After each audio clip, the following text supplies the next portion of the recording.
What's shaking AC? Oh, that's such a great start. I tried it with Keith the other day on our team. I was like, yo, what's shaking KL?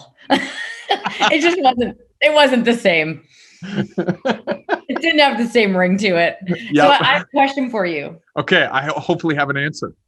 Why is your hair blowing? You're inside. I don't know. I feel like it should say something witty that involves like fantastic hair and the wind blowing as I gallop through like fields of marigolds on a stallion or something. But really, it's just hot and I have a fan running. Oh, okay, that's cool. That's acceptable as long as you're wearing pants today. I will leave that up to the imagination. Okay. If anybody's wondering why I said that, go back about 2 rants or 3 rants or something. And there's no visual, but anyway. Okay. So last time we ranted, in the middle of the conversation, you said something along the lines of reasons and excuses. And you were like, that's something we should rant about. And I literally got my pen and paper out and wrote it down. And so we're back today. And my question for you is, what do you want to talk about with regards to reasons and excuses? Okay. So the first thing I'd love to do is to define the difference between a reason and an excuse, if that is okay with you. You have my permission. Okay. So a reason, and hold on, this is my opinion, so feel free to disagree. But a reason is when somebody takes a fault, something that may have gone wrong or not as planned, and they accept accountability for it, right? They sincerely recognize it, they bring it on. This is what happened, right? Whereas an excuse is where they take this fault and they justify it or defer blame or put it on something else in order to absolve themselves of accountability for it, right? So it kind of, both of them are in the mind frame of something didn't really go as planned, and one is taking responsibility. That's the reason. This is why it happened. And the other one is like, well, this is why it happened, and it's not my fault because of this and this and this, and that's an excuse. Mm-hmm. So I'm hearing it's like taking ownership of screwing up or taking ownership of making a good thing happen. Whatever. It's like whether or not you're taking ownership of, especially when something goes wrong. Yeah. Taking ownership of, you could have, and so like a good example might be when you get to the airport late, and there was traffic and you get there and the agent gives you heck. I always hate that when they give you, I feel like really like, anyway, I pay all this money now anyway, but I guess it's their job. So, okay. I left my house like, 2 extra hours early, and there was like unexpected, unavoidable traffic, and I'm late. And I really tried to not be late, versus I left my house at the kind of last minute and then ran into traffic, and it's not my fault because there was traffic. Mm-hmm. That kind of like the first one was a reason and the second one was an excuse. Kind of. I think because you're also pulling into it a concept of something that may be out of your control, right? What if you left 4 hours early or 5 or 10 hours and there was something seriously out of control? Yeah, so that's right? a reason. Yeah, but hold on. So in a reason, you're taking responsibility for that, but that really wasn't your responsibility, right? But you're also, so it's kind of an excuse. You're putting it on somebody else, right? So you start to dovetail into the concept of accountability, right? But before we go into accountability, I kind of want to share why, for me, it's important to distinguish the difference between. Just going to ask you, why does this even matter? Because this is all you coming up with it. Why does this matter? Right. So in the world.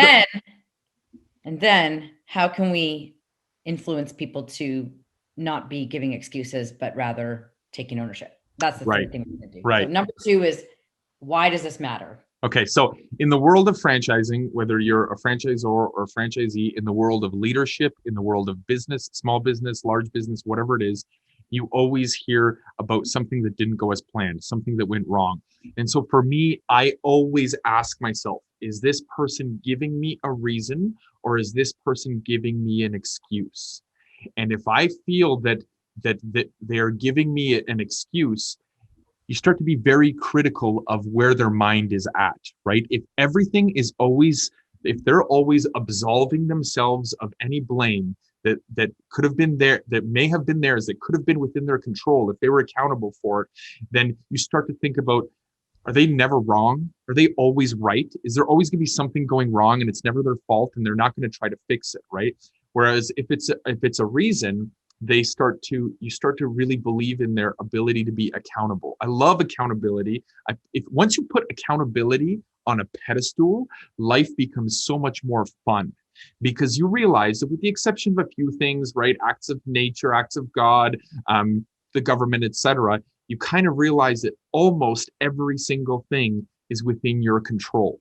And if everything's within your control, you start to have a new foundation for innovation, for ingenuity, for creation, all this sort of stuff. But you need to be accountable to do that. And in order to be accountable, you need to work with reasons. As soon as you work with excuses, you're going to reach some dead ends. Oh, all I can think about is certain people that always just have like negative excuses and negativity. And you just, you talk to them and you're like, this is like this person, like, I'm so glad I am not this person. And when I see people like that, I think like, wow, like, how lucky am I that I'm not thinking that way, or, feeling like I'm happier than that, or whatever. Like, it sucks to be them. Yeah. You're in control of a lot more things than you think you are. You just may not think of those things because they're trivial in your life until they go wrong. And then you're like, whoa, that wasn't me. I'm going to give you an excuse. And I go, wait, could you have prevented that? Mm-hmm. I got a bonus coming up question for you if we fit it in. But before that, so how do you think you can, if there's people around you that are just always giving excuses, is there, like, how do you deal with that? Like, can you show them somehow or tell them, or like, what would you do to try to influence them to realize that? Well, I mean, I think leadership is an important thing, right? Do it yourself. Show them that you're accountable. Show them that you can take the heat or whatever it is. Show them that it helps you drive you to be better, etc. Right? But without crossing too many lines into psychology or psychiatry, which I don't know anything about, there's probably people that won't get that because of some other skeletons or predisposed inhibitions that they have inside themselves. And at which point you kind of have to justify, is it your responsibility to try to change them? And if you don't change them, does that become a reason or an excuse? Yeah. But you can, I don't believe you can change people, but yep. But you can influence them. And I think that you could have, if say, yeah, I'm just thinking like, because we always franchise or franchisee relations is always big for our conversations. And I'm thinking of like, if you had a franchisee that just constantly was giving you excuses, I think what I would probably do too, like I 100% think the first thing is to demonstrate it, role model it, like you said, like as a leader, show that you're willing to take ownership for and have accountability for things. That's probably number one. But then it may be worth a conversation, like,